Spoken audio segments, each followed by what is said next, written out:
We all think we know the story of the wise men, right? But what happens after they leave? Now that is a gripping tale of political paranoia, divine warnings, and ancient prophecies coming to life. And it all leads to one surprisingly sharp question. Can any good thing come out of Nazareth? I mean, can you believe that? This was a real question asked in the Gospels, and it shows you just how much contempt people had for this town. To figure out the incredible answer, we've got to trace a journey that starts with a star and ends in a place nobody respected. All right, so let's dive in. The story picks up right after the Magi. These wise men from the east have had a very unsettling meeting with King Herod in Jerusalem. They're back on the road, following that star to its final destination. Okay, first things first, let's adjust the picture in our heads. We often imagine the Magi at the manger scene with a newborn, but the scripture says they arrived at a house and they found a young child. This is a huge detail. It tells us some time has passed, maybe even up to 2 years. And that time frame is critical because it's exactly what Herod uses later for his horrific command to kill all the boys 2 years old and under. And the gifts they brought? Wow. These were way more than just expensive presents. They were like prophetic declarations about who this child was. Gold? Well, that's a gift for a king, plain and simple. Frankincense was this incredibly valuable resin used in temple worship, an offering fit for a god.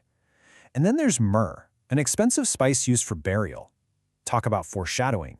It pointed directly to his future suffering and death. But get this, these gifts also had a very, very practical purpose. While we can't know the exact amount, some scholars estimate their value today could easily top $100,000. This wasn't just a nice gesture. This was God providing the money that would literally finance the Holy Family's escape and survival in a foreign country. And this is where the story takes a sharp turn. God steps in directly. The Magi have a dream, warning them, do not go back to Herod. Remember, Herod had tricked them, saying he wanted to worship the child too. Yeah, right. By sending the Magi home a different way, God not only protects the child, but also confirms Herod's deepest, most paranoid fears. Now, 2 kings are officially on a collision course. And that divine warning was absolutely necessary. Why? Because the Magi's search for the one born king of the Jews had put a terrifyingly unstable ruler on high alert, a man who would stop at nothing to eliminate any rival. And this is the heart of the conflict, isn't it? On one side, you have Herod the king. His power comes from Rome, and he rules by fear. He's a usurper. On the other side, you have Jesus the king. His power comes from God, and he rules in humility. He is the prophesied heir. One king kills his rivals, the other has come to save mankind. So who exactly was this Herod guy? Well, here's the crucial thing to understand. He wasn't from the line of David. He wasn't even from the tribe of Judah. He was an Idumean, a descendant of Esau. His power came from one place and one place only, Rome.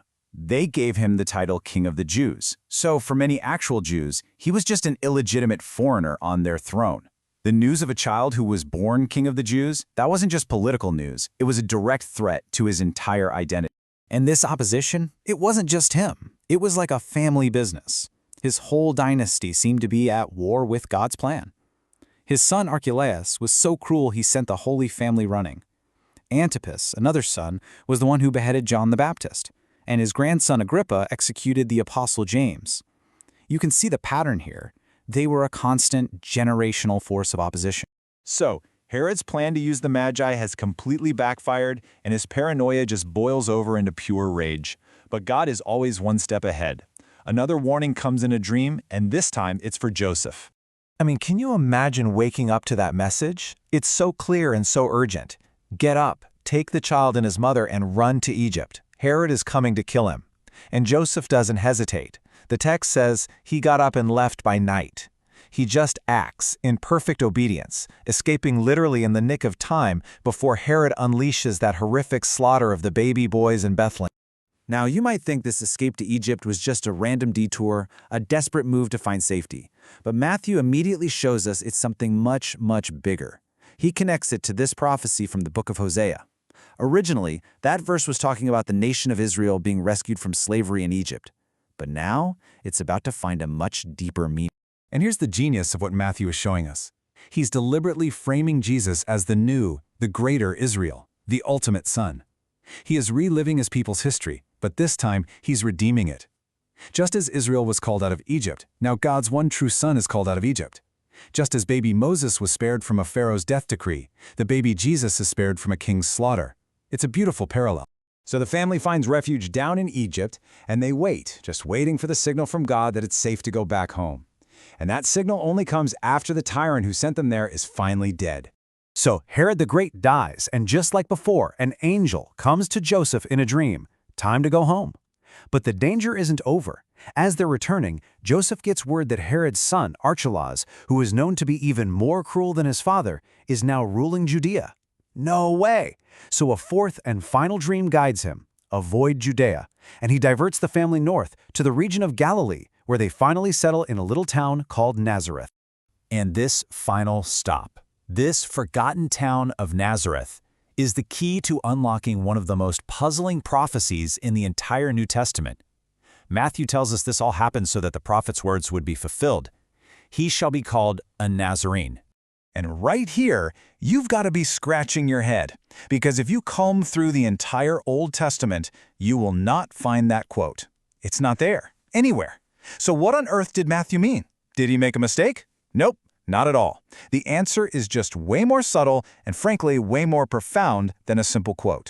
The solution has two brilliant layers. First, being called a Nazarene was an insult. The town was despised, a real backwater.